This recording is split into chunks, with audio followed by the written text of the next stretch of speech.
আসসালামু আলাইকুম রাহমাতুল্লাহ। প্রিয় দর্শক, আজ সোমবার দিনে অথবা রাতে যে কোনো সময় ইস্তেগফারের ছোট্ট দোয়াটি অন্তত 70 বার পড়ুন এবং সেই সাথে আরও কিছু গুরুত্বপূর্ণ ফজিলতপূর্ণ দোয়ার আমল করুন। বিনিময়ে আল্লাহ তাআলা আপনার প্রতি সন্তুষ্ট হয়ে যাবেন, এই জীবন যৌবনের সকল গুনাহ মাফ করে দিবেন, দুশ্চিন্তা পেরেশানি দূর হয়ে যাবে, বিপদ মুসিবত থেকে মুক্তি পাবেন। আল্লাহ তাআলা আপনাকে গায়েবীভাবে সাহায্য করবেন, গায়েবী রিজিক দান করবেন। বৃষ্টির ফুটার মতো গায়েবী রিজিক আসতেই থাকবে।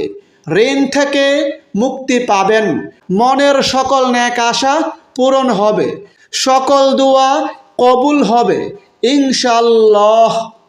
সুতরাং প্রিয় দর্শক, গুরুত্বপূর্ণ ভিডিওটি না টেনে সম্পূর্ণ দেখুন এবং উপকারী মনে হলে প্রিয়জনের কাছে শেয়ার করুন।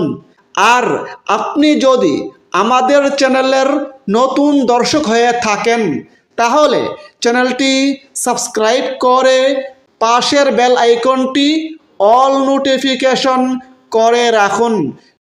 প্রিয় দর্শক, প্রত্যেক সোমবার আল্লাহ তাআলার কাছে বান্দার সাপ্তাহিক আমলনামা পেশ করা হয়। এ প্রসঙ্গে হাদিসে রয়েছে, হযরত আবু হুরায়রা রাদিয়াল্লাহু আনহু থেকে বর্ণিত আছে, আল্লাহর রাসূল সাল্লাল্লাহু আলাইহি ওয়াসাল্লাম বলেছেন, প্রতি সোমবার ও বৃহস্পতিবার আল্লাহ তাআলার কাছে বান্দার সাপ্তাহিক আমলনামা পেশ করা হয়। তখন আল্লাহ তাআলা তার মুমিন বান্দাদের ক্ষমা করে দেন, কিন্তু যে দুই ব্যক্তির মাঝে পারস্পরিক হিংসা বিদ্বেষ রয়েছে তাদেরকে ক্ষমা করা হয় না। অপর হাদিসে রয়েছে, প্রিয় নবী বলেছেন, প্রতি সোমবার এবং বৃহস্পতিবার জান্নাতের দরজাসমূহ খুলে দেওয়া হয়। এরপর এমন সব বান্দাকে ক্ষমা করে দেওয়া হয় যারা আল্লাহর সঙ্গে অংশীদার স্থাপন করে না। সুবহানাল্লাহ। সুতরাং প্রিয় দর্শক, আজ সোমবার গুরুত্বপূর্ণ আমলগুলো করার চেষ্টা করুন। আজ সোমবার দিনে অথবা রাতে যে কোনো সময় ইস্তেগফারের ছোট্ট দোয়াটি অন্তত 70 বার পড়ুন। দোয়াটি হচ্ছে, আস্তাগফিরুল্লাহ আল্লাযী লা ইলাহা ইল্লা হুয়াল হাইয়ুল কাইয়্যুম ওয়া আতুবু ইলাইহি। অর্থ, আমি আল্লাহর কাছে ইস্তেগফার করি, ক্ষমা চাই, তিনি ছাড়া প্রকৃতপক্ষে কোনো মাবুদ নেই, তিনি চিরঞ্জীব, চিরস্থায়ী এবং তার কাছে তাওবা করি।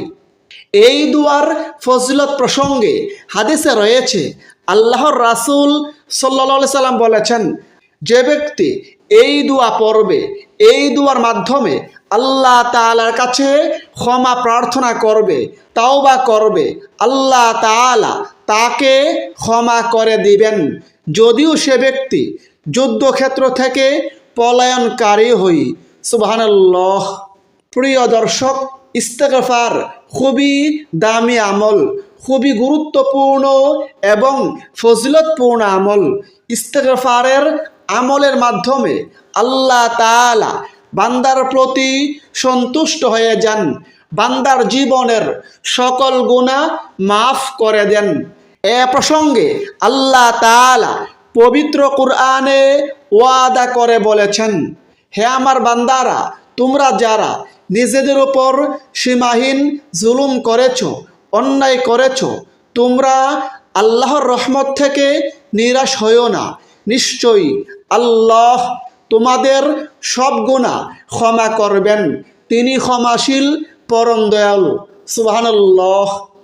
আল্লাহ তাআলা পবিত্র কুরআনের অন্য স্থানে বলেন, আর যে ব্যক্তি মন্দ কাজ করবে কিংবা নিজের প্রতি জুলুম করবে, তারপর আল্লাহর কাছে ইস্তেগফার করবে, ক্ষমা চাইবে, সে ব্যক্তি আল্লাহকে পাবে ক্ষমাশীল ও পরম দয়ালু।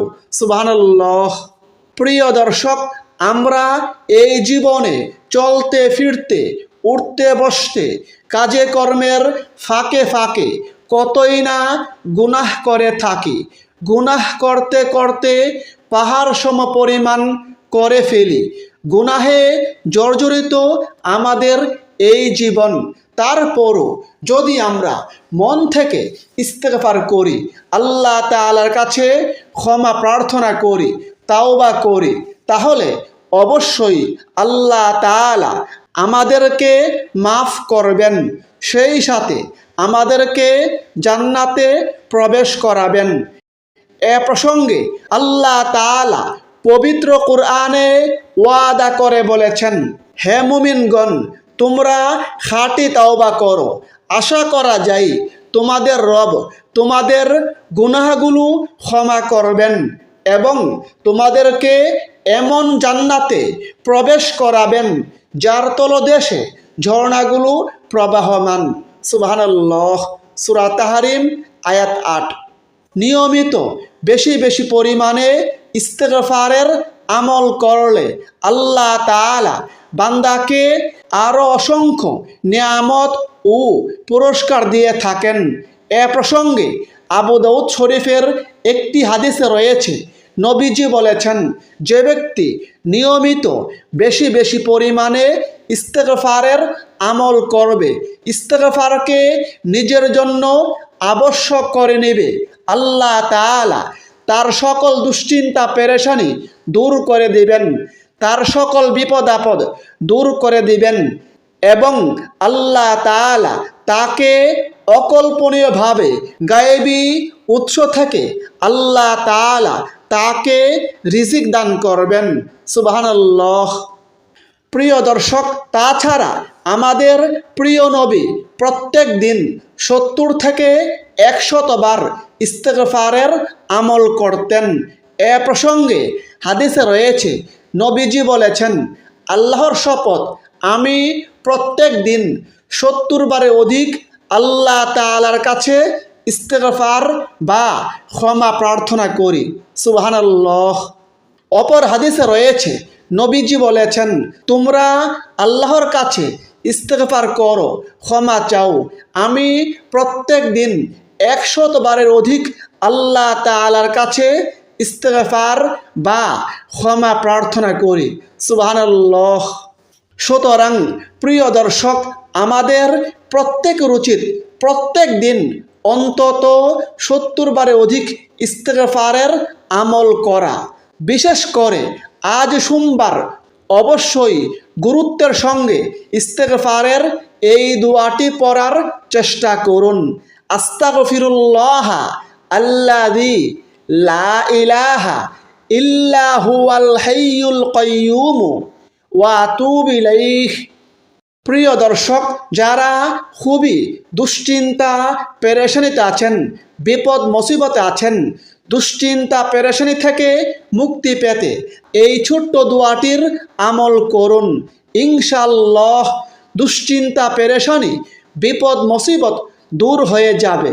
দোয়াটি হচ্ছে, হাসবি আল্লাহু লা ইলাহা ইল্লা হুয়া আলাইহি তাওয়াক্কালতু ওয়া হুয়া রব্বুল আরশিল আযীম। এই দুয়ার ফজিলত প্রসঙ্গে হাদিসে রয়েছে, হযরত আবু দারদা রাদিয়াল্লাহু আনহু থেকে বর্ণিত আছে, প্রিয় নবী বলেছেন, যে ব্যক্তি দুশ্চিন্তা পেরেশানির সময় এই দোয়াটি সকাল সন্ধ্যায় ৭ বার পড়বে, আল্লাহ তাআলা তার দুনিয়া ও আখিরাতের সকল প্রকারের দুশ্চিন্তা পেরেশানি থেকে তাকে হেফাজত করবেন। সুবহানাল্লাহ।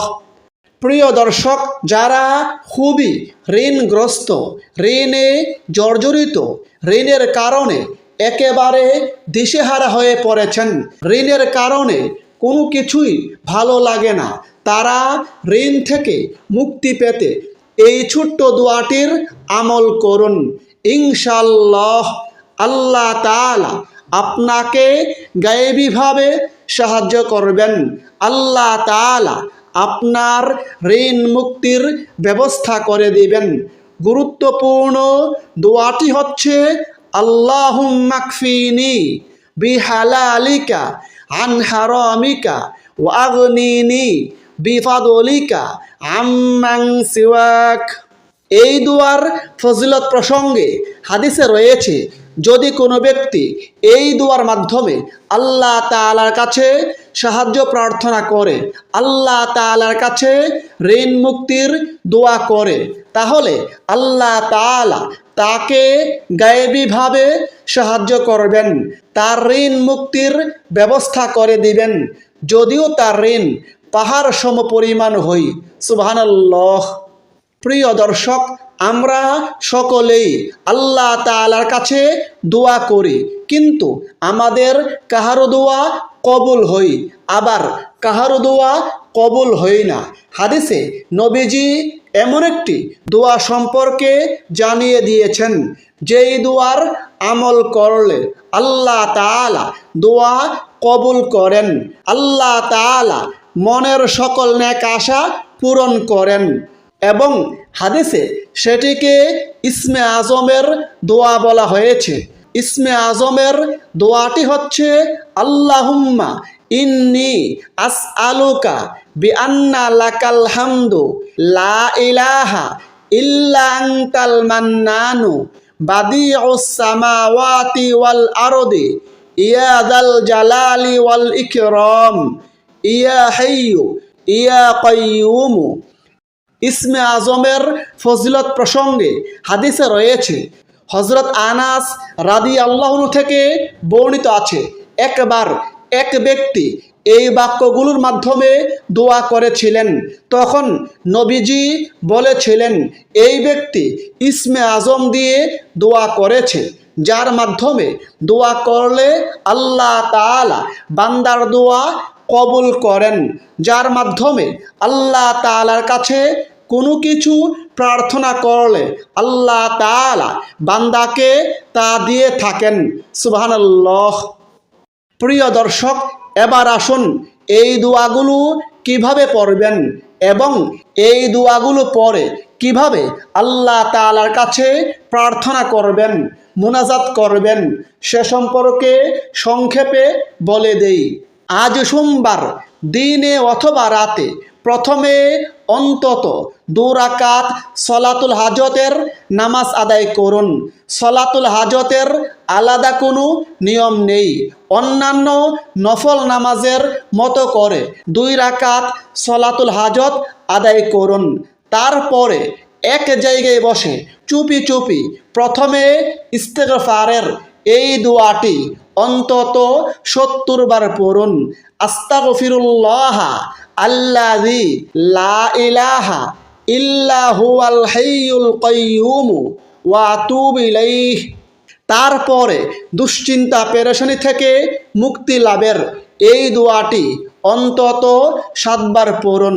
হাসবি আল্লাহু লা ইলাহা ইল্লা হুয়া আলাইহি তাওয়াক্কালতু ওয়া হুয়া রব্বুল আরশিল আযীম। তারপরে ঋণ থেকে মুক্তি লাভের এবং গায়েবী সাহায্য লাভের এই দোয়াটি অন্তত 3 বার পড়ুন। আল্লাহুম্মা কফিনি বিহালালিকা আন হারামিকা ওয়া আগনিনি বিফাদলিকা আম্মান সিওয়াক। তারপরে ইসমে আজম বা মনের আশা আকাঙ্ক্ষা পূরণের দোয়াটি অন্তত 1 বার পড়ুন। আল্লাহুম্মা ইন্নি আসআলুকা বিআন্না লাকাল হামদু লা ইলাহা ইল্লা আনতাল মান্নানু বাদিউস সামাওয়াতি ওয়াল আরদি ইয়া যাল জালালি ওয়াল ইকরাম ইয়া হাইয়্যু ইয়া কাইয়্যুম। তারপরে কমপক্ষে 3 বার দুরূদ শরীফের আমল করুন। সেক্ষেত্রে আপনি যে কোনো দুরূদ শরীফ পড়তে পারেন। তবে উত্তম হচ্ছে দুরুদে ইব্রাহিম পাঠ করা, যেটি আমরা নামাজে পড়ে থাকি। আপনি চাইলে এই ছোট্ট দুরুদ শরীফটি পড়তে পারেন। আল্লাহুম্মা সল্লি ওয়াসাল্লিম আলা নাবিয়িনা মুহাম্মাদ। তারপরে সর্বশেষে দুহাত তুলে বিনয়ের সঙ্গে কেঁদে কেঁদে এই জীবন যৌবনের সকল গুনাহের কথা স্বীকার করে আল্লাহ তাআলার কাছে ক্ষমা প্রার্থনা করুন। আল্লাহ তাআলা এই জীবন যৌবনের সকল গুনাহ মাফ করে দিবেন। সেই সাথে আল্লাহ তাআলার কাছে দুশ্চিন্তা পেরেশানি থেকে মুক্তি লাভের দোয়া করুন। গায়েবী রিজিক লাভের দোয়া করুন। ঋণ থেকে মুক্তি লাভের প্রার্থনা করুন। আল্লাহ তাআলা দুশ্চিন্তা পেরেশানি দূর করে দিবেন, গায়েবীভাবে সাহায্য করবেন, গায়েবী রিজিক দান করবেন। আল্লাহ তাআলা ঋণ মুক্তির ব্যবস্থা করে দিবেন। এভাবে আল্লাহ তাআলার কাছে নিজের সকল প্রয়োজনীয় দোয়া করুন। আল্লাহ তাআলা সকল দোয়া কবুল করবেন, মনের সকল নেক আশা পূরণ করবেন ইনশাআল্লাহ। আল্লাহ তাআলা আমাদের সকলকে আমলগুলো করার তৌফিক দান করুন। আমিন। আসসালামু আলাইকুম ওয়া রাহমাতুল্লাহ।